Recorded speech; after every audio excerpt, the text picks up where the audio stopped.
ভাবি, তোমাদের রান্না হলো, আর কতক্ষণ লাগবে? না, আমি একটু হেল্প করে দেবো, তাহলে রান্নাটা তাড়াতাড়ি শেষ হয়ে যাবে। এত তাড়াতাড়ি রান্না শেষ করতে হবে কেন রোজিয়া? কেউ তো খেয়ে চাকরি করতে যাবে না? আসলে ভাবি, তোমরা তো জানোই আব্বাকে কত খেতে হয়, তাই সঠিক টাইমে আব্বাকে ভাত খেতে হবে। তেমন বেশি কিছু দেরি হয়নি, একটু পরে খেতে দিচ্ছি, তুমি এখন যাও। দেখলা তো বুবু, এত কাজ করার পরেও বলে কাজ শেষ হয় না, আবার বলে তাড়াতাড়ি। সত্যি রে রেণুকা, এই বাড়িতে কাজ করতে করতে বুড়ো হয়ে যাবো, তাও এদের কাজ করাবে না। হ্যাঁ গো বুবু, এ বাড়ির সব কাজ আমাদের দুজনকেই করতে হয়, তবুও কেউ কোনো কাজে হাত লাগায় না, যত জ্বালা আমাদের দুজনের।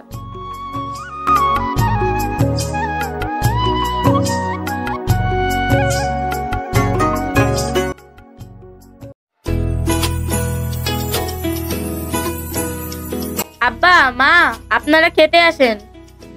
ঠিক আছে বৌমা, আমরা খেতে আসছি, কিন্তু রোজিয়া কই? রোজিয়াকে তো দেখছি না।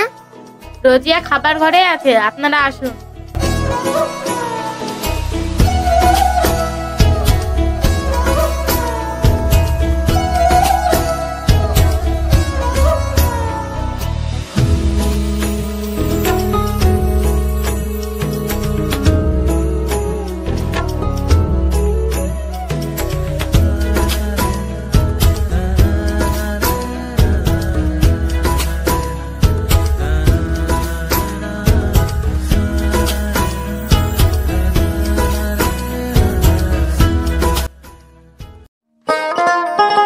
রানী, মাঠে যাওয়ার টাইম হয়ে গেছে, খাবারটা দাও।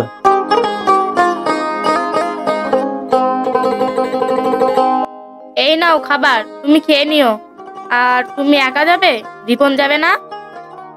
হ্যাঁ, রিপনও যাবে, ও বাইরে দাঁড়িয়ে আছে।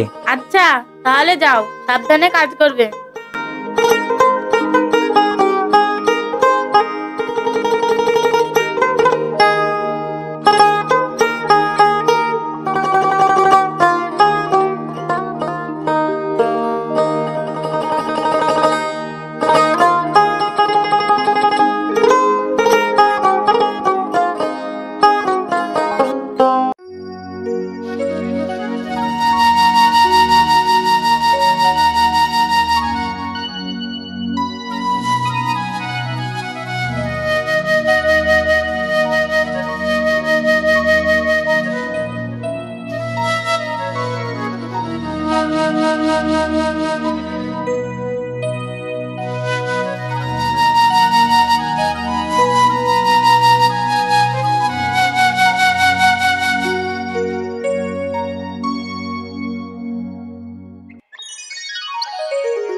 এই জমিতে কাজ করা খুব কষ্টের রে ভাই, আমার দম বন্ধ হয়ে যাচ্ছে।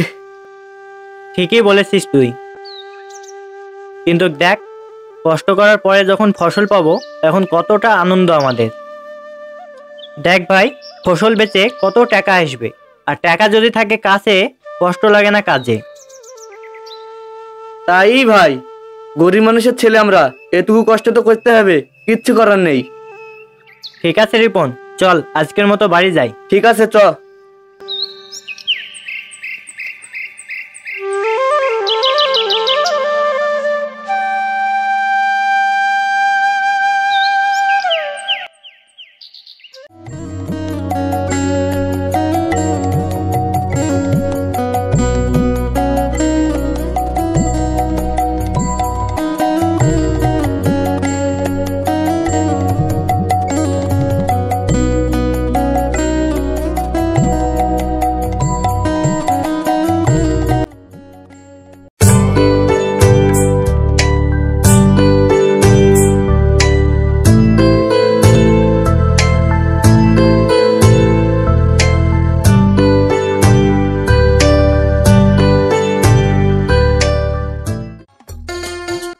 ভাবি, আমার জামাটা ছেড়ে গেছে, তোমার তো মেশিং আছে, একটু সেলাই করে দাও না। তুমি কি চোখে দেখতে পাও না আমরা কাজ করছি? তুমি এখন যাও। ভাবি, তোমরা তো জানোই আমার একটাই জামা, কাজ শেষ করে না একটু সেলাই করে দিও। পারবো না, এখন এখান থেকে যাও তো।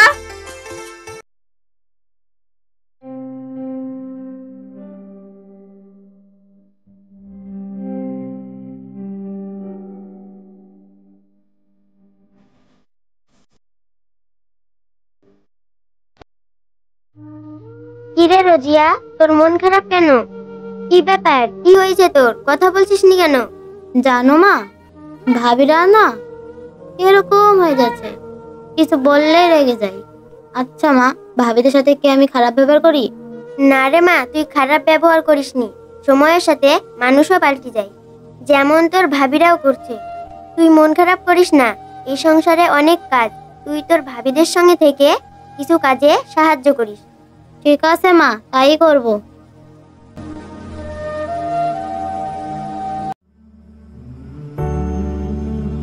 হ্যাঁ গো, শুনছো?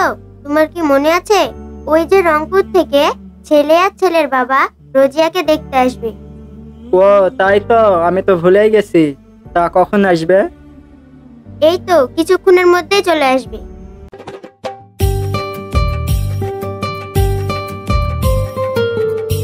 আসেন আসেন, বসেন।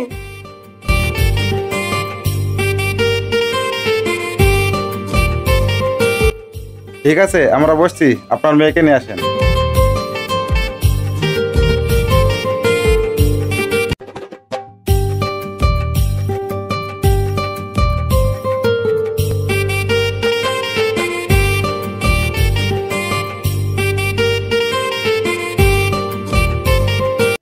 মেয়ে আমাদের পছন্দ হয়েছে। তা আপনারা তো জানেন আমার ছেলে ভালো একটা চাকরি করে, আর এরকম ছেলের সাথে বিয়ে দিতে হলে একটু খরচ করতেই হবে। হ্যাঁ ভাই, আমরা তো খরচ করবই। আমার 2 ছেলে আছে আর আমরা আছি, একটাই তো মেয়ে আমাদের। তাহলে তো ভালোই। তা মেয়ে তো আমাদের পছন্দ হয়েছে, কিন্তু আমাদের একটা শর্ত আছে। হ্যাঁ ভাই, তা কি শর্ত বলেন? শর্ত বলতে সামান্য কিছু, এই 5 ভরি সোনা আর 2 লাখ টাকা। ঠিক আছে ভাই, আমার ছেলেরা আসুক, ছেলেরা কি বলছে দেখি, তারপরে জানাবো। ঠিক আছে, তাহলে আজকে উঠি।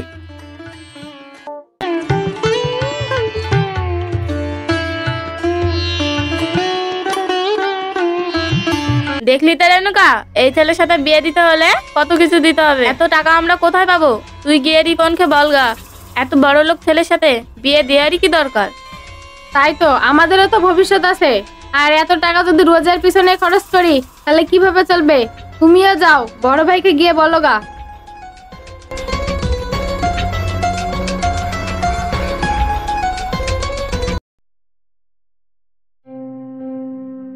হ্যাঁ গো, শুনছো? রোজিয়াকে দেখতে ছেলে আর ছেলের বাবা এসেছিল। এ তো ভালো কথা। ভালো কথা না চাই, 5 ভরি সোনা আর 2 লাখ টাকা চেয়েছে। তুমি যেন 1 টাকাও দেবা না, আর যদি দাও তাহলে আমি আর এই বাড়িতে থাকবো না।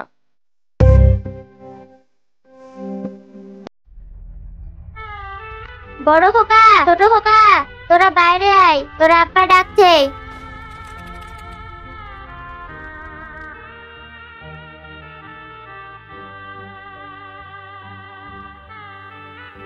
হ্যাঁ আব্বা, তুমি কি কিছু বলছো? ওর মা ওকে ডেকে নিয়ে গেল, যদি ওর বোনের বিয়েতে টাকা দেয় তাহলে আমি ওর সংসারে থাকবোই না। ঠিকই বলেছে বুবু, যাবো তো যাবো, দুজনে এ বাড়িতে আগুন জ্বালিয়ে যাবো। হ্যাঁ বলছি, তোদের তো একটাই বোন, ওর তো বিয়ের বয়স হয়েছে, বিয়ে দিতে গেলে তো কিছু টাকার দরকার। তোরা 2 ভাই যদি কিছু টাকা দিতি তাহলে হয়তো তোর বোনের বিয়েটা দিতে পারতাম। আব্বা, তোমার কি মাথা খারাপ হয়েছে? তুমি তো জানোই আব্বা, আমাদের হাতের অবস্থা খুবই খারাপ। আমি বলছি, তোমরা কি টাকাটা দিতে পারবে? না আব্বা, এই মুহূর্তে আমরা একটা টাকাও দিতে পারবো না। তোমরা যদি টাকাটা না দিতে পারো তাহলে বাড়ির কিছু জমি বিক্রি করে বিয়ের ব্যবস্থা আমাকেই করতে হবে। কি বলছো আব্বা? তাহলে আমাদের কি হবে? তাই বলে তো মেয়েটাকে ঘরে রাখা যায় না। তোমরা যাও।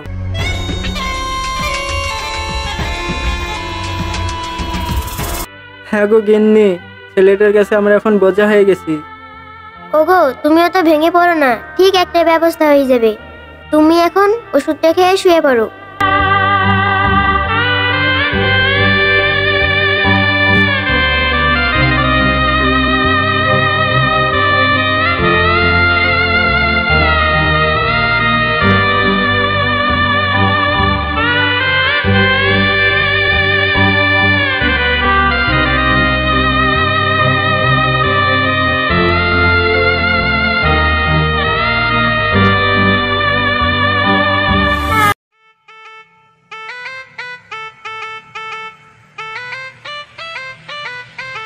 ভাবি, এভাবে বসে আছো কেন? রান্না করবা না? আমরা এত তাড়াতাড়ি রান্না করতে পারবো না, আমাদের যখন ইচ্ছে হবে তখন রান্না করব। আর যদি তোমার খিদে পায় তাহলে তুমি নিজেই রান্না করে খাও। ভাবি, তুমি এরকম করছো কেন? আর তোমাকে এত কথা বলতে হবে কেন? আর তুমি যে আমাদের ক্ষতি করছো তার ফল তুমি পাবে। আর একটা কথা মনে রেখো, বাবা মা কিন্তু সারা জীবন বেঁচে থাকে না, শেষ পর্যন্ত কিন্তু আমাদের কাছে আসতে হবে, তখন বোঝাবো কত ধানে কত চাল। আমি কি করেছি ভাবি? আমি তো কিছুই বুঝতে পারছি না। তুমি কি ছোট বাচ্চা যে কিছুই বোঝো না? তোমার ভাইদের জমি বিক্রি করে যে তোমার বিয়ে দিচ্ছে, আব্বা যদি এ কাজটা করে তাহলে পরবর্তীতে কিন্তু তোমার ভাইয়েরা ছেড়ে কথা বলবে না। আরো কিন্তু অনেক সময় পড়ে আছে।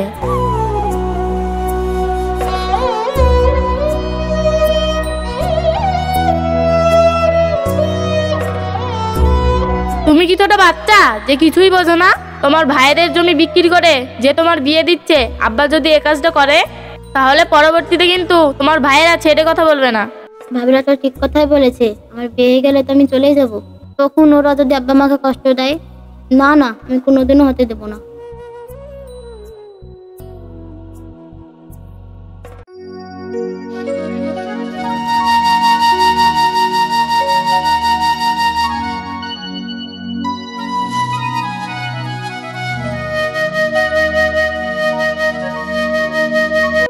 আব্বা মা, আমার যদি বিয়ে দিতে হয় তাহলে কোনো গরিব ঘরের ছেলের সাথে বিয়ে দাও।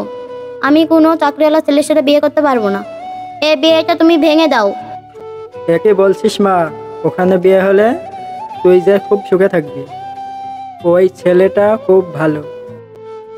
এত ভালো আমার দরকার নাই। তারপরেও যদি আমাকে বিয়ে করতে হয় তাহলে আমার মরামুখ দেখবি, মরামুখ দেখবি। কি হলো মেয়েটা এমন করছে কেন? আমি কিছু বুঝতে পারছি না। তুমি মেয়ের আমাতে বিয়ে দিও না। তোমরা যেটা ভালো বোঝো সেটাই করো। এই নাও মা, আব্বার ওষুধ। মা, কিছু ফল এসছে আব্বার জন্য, এই নাও। মা, আমি একটা কথা বলবো? কি রে, কি বলবি বল। মা, রসিকপুরে একটা ছেলে দেখে এসেছি। হ্যাঁ মা, ছেলেটার বয়সটা একটু বেশি, তাই তাছাড়া ছেলেটার কোনো দাবি নেই। তোরা যখন দেখে এসেছিস তাহলে আমার আবার চিন্তা কি?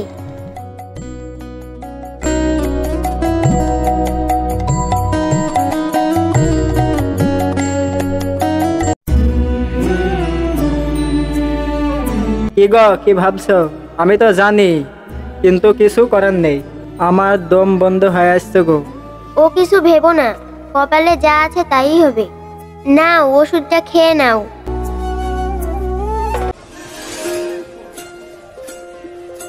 আব্বা, ছেলে তো এক্ষুনি চলে আসছে। ছেলের একটু বয়স বেশি, তোমরা কিছু বলো না। আমি রোজিয়াকে বলছি রেডি হয়ে নিতে। তোরা যা ভালো বুঝিস তাই কর। ঠিক আছে।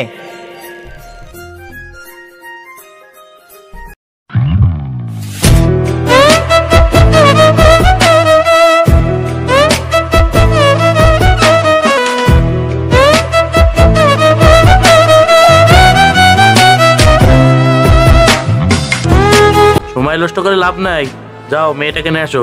যাচ্ছি, বসেন। কই, রোজিয়াকে সাজানো হয়েছে? নিয়ে এসো। ঠিক আছে, নিয়ে আসছি।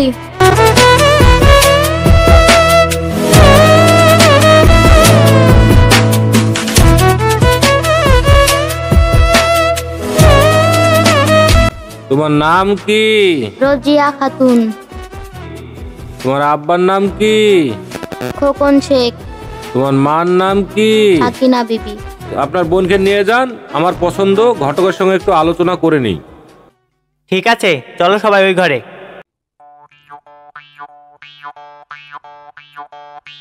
আপনি যান, কি বলুন, মেয়ে আমার পছন্দ, একটা গাড়ি, 10 কাঠা জমি রেজিস্ট্রি করে দেবো এক্ষুনি যদি বিয়ে দেয়। ঠিক আছে, যাচ্ছি। ঠিক আছে, যান। তুই কি বলছিস ভাই, তুই এটা কি দিয়ে দেব? ঠিক আছে। হ্যাঁ ঘটক মশাই, বসেন। বলছি ঘটক মশাই, মা বলছে ছেলের বয়সটা একটু বেশি। ছেলের বয়স বেশি হলে কি হবে?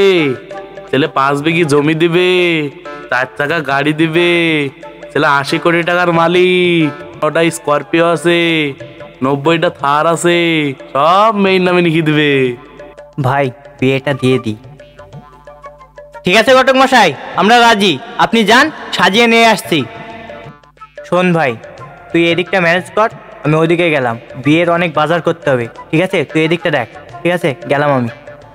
ভাবি, আমি এই ছেলেকে বিয়ে করব না। কিছু হবে না, আমরা আছি তো।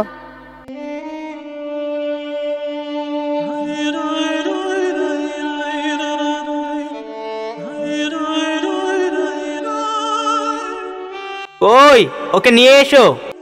ঠিক আছে, নিয়ে আসছি।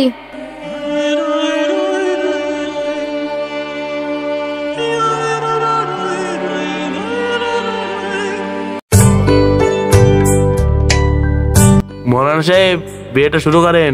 হ্যাঁ হ্যাঁ,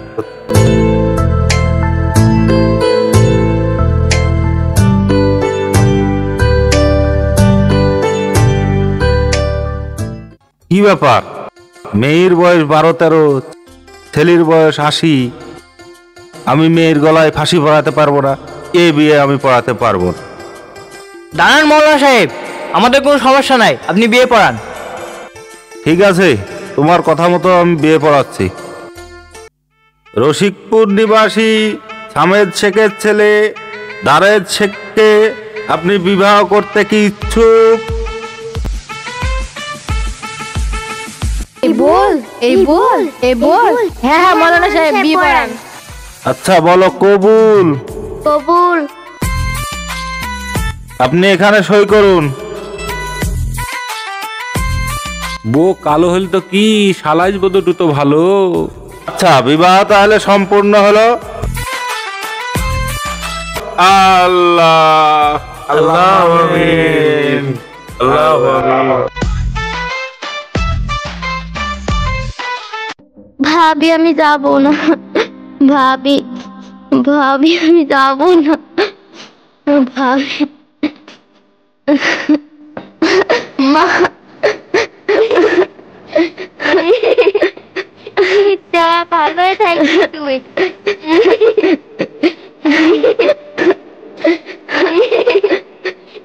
যা ভালো থাকবি তুই।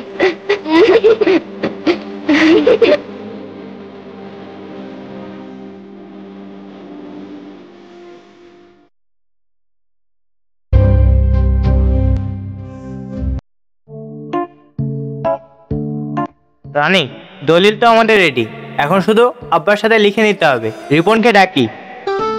ওই রে রিপন, একটু এই ঘরে আয় তো।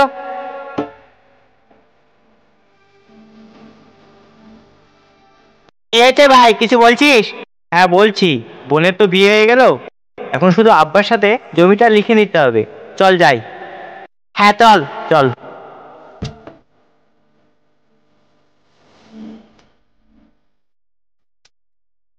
আব্বা, একটা কথা বলার ছিল, বলবো?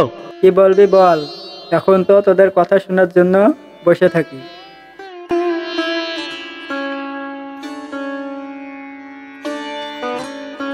আব্বা, এখন তো তোমার বয়স হয়েছে, আর তাতে তোমার শরীরটাও ভালো নেই। তুমি যদি বাড়ি আর জমি আমাদের 2 ভাইয়ের নামে লিখে দিতে তাহলে ভালো হতো না? দে, দলিল এনেছিস? কোথায় সই করতে হবে বল।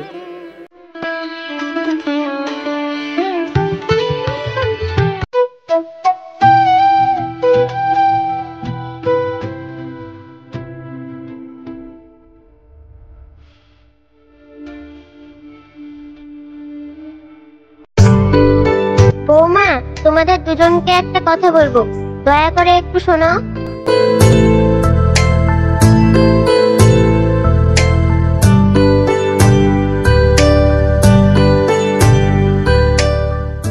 মা, এভাবে বলছেন কেন? আপনার যেটা বলার সেটা বলেন মা। তোমার শ্বশুরের যা জমি জায়গা ছিল সবই তো দুই ভাইয়ের নামে রেজিস্ট্রি করে দিই। এখন তো তোমার শ্বশুরের শরীরের অবস্থা খুবই খারাপ, তাই যদি চিকিৎসার দায়িত্বটা নিতে তাহলে খুব ভালো হতো। আপনাদেরকে বৃদ্ধাশ্রমে রেখে আসার কথা বলেছি। কি বলছো বৌমা? হ্যাঁ মা, ওটাই আপনাদের জন্য ঠিক জায়গা হবে। সাকিনা, এত অপমান হওয়াচ্ছে, চলো আমরা এই বাড়ি থেকে চলে যাই। তাই চলো।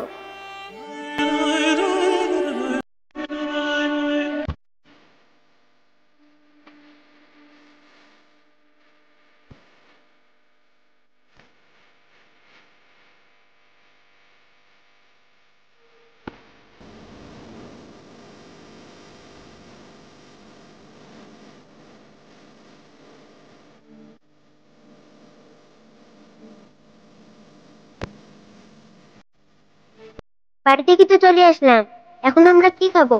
আর তোমার ওষুধই বা কি করে কিনবো? আমি কিছু জানি না গো সাকিনা, আমি কিছু জানি না। বাড়িতে থেকে ছেলেদের বোঝা না হয়ে জঙ্গলে মরাই ভালো। তবুও চাইবো আমার ছেলেরা ভালো থাকুক। হে আল্লাহ, ওদেরকে ভালো রেখো, তোমার কাছে দোয়া করি। আপনার মেয়ে গোয়াতে বাড়িছে, যান।